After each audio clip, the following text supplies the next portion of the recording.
Mississippi governor. Mississippi governor signs bill banning transgender health care for minors. So let's see exactly what this means. Mississippi Governor Tate Reeves invited Matt Walsh. Oh, Matt Walsh. Oh, this should be great. Oh, Jesus. Mississippi on Tuesday became the seventh state to enact a restriction on certain transition-related health care for minors. Governor Tate Reeves, a Republican, said he signed the bill which bars puberty blockers, hormone therapy, and surgery for minors because there's a dangerous movement spreading across America today.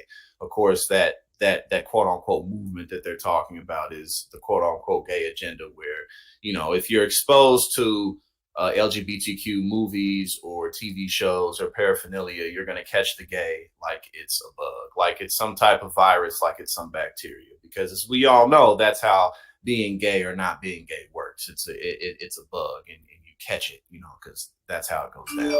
And then, of course, also for the transgender community, as we know, you just see these things, and the next thing you know, that's how they preach the message. And of course, the danger is that it leads to laws that get passed. And by no means am I somebody who knows like all about the transition process, puberty blockers, hormone blockers. I don't know all the science behind that. However, I do know that the fear-mongering rhetoric spread throughout right-wing networks in this country leads to things like this. And overall, more importantly, just leads to general bigotry towards minority groups. Because as we know, the transgender community is very, very small. And they keep to themselves. They do their thing. You know what I'm saying? People go to drag shows. All types of people go to drag shows. They have drinks. They have a good time. Ain't nobody hurt nobody. But, unfortunately, that's what we're dealing with. So it continues. It's advancing under the guise of a false ideology. A pseudoscience is being pushed onto our children through radical activists, social media, and online influencers. And it's trying to convince our children that they are in the wrong body, Reeves said at a news conference Tuesday after he signed the bill. This dangerous movement attempts to convince these children that they're just a surgery away from happiness. It threatens our children's innocence and it threatens their health. And again, stuff like this is just fodder for the base, but it's actual policies being passed. So it's just like this toxic fucking circle, this toxic spirals. You know what I mean? A toxic spiral of hatred and negativity. After he signed the bill, Reeves invited Matt Walsh, the genius scientist Matt Walsh here, a commentator for the right-wing news outlet Daily Wire, to speak. Walsh has increasingly criticized hospitals, particularly Vanderbilt University Medical Center, for their treatment of transgender youth. Walsh's activism was a motivating factor in the Tennessee governor's recent decision to reject more than $8 million in federal funds to combat HIV. I mean, that's just stupid.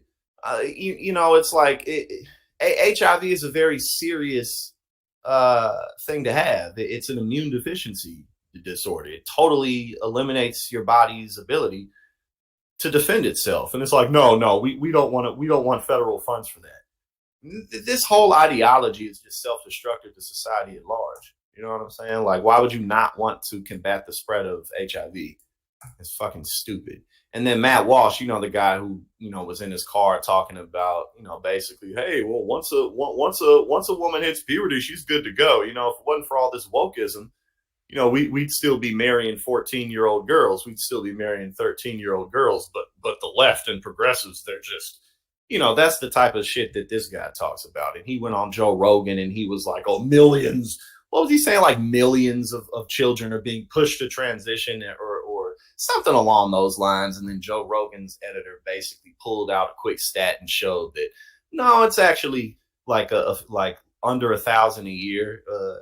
I mean, he just talks out of his ass. And the fact that someone like this is influencing public policy, albeit the state of Mississippi, these types of things have